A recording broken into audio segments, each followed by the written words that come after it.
Good morning, everyone. Welcome to today's ViDevo. This morning we are in Mark chapter 9, starting in verse 2, going all the way to verse 13. It says this: After 6 days, Jesus took Peter, James, and John with him, and led them up a high mountain where they were all alone.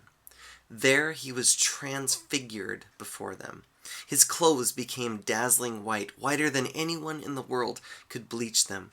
And there appeared before them Elijah and Moses, who were talking with Jesus. Peter said to Jesus, "Rabbi, it's good for us to be here. Let us put up 3 shelters, one for you, one for Moses, one for Elijah." He didn't know what to say. They were so frightened. Then a cloud appeared and covered them, and a voice came from the cloud: "This is my Son, whom I love. Listen to him." Suddenly, when they looked around, they no longer saw anyone with them except Jesus. As they were coming down the mountain, Jesus gave them orders not to tell anyone what they had seen until the Son of Man had risen from the dead, till Jesus had risen from the dead later. They kept the matter to themselves, discussing what rising from the dead meant. Again, like we talked about Tuesday, they didn't quite get it. Verse 11, and they asked him, "Why do the teachers of the law say that Elijah must come first?" Jesus replied, "To be sure, Elijah does come first and restores all things. Why then is it written that the Son of Man must suffer much and be rejected?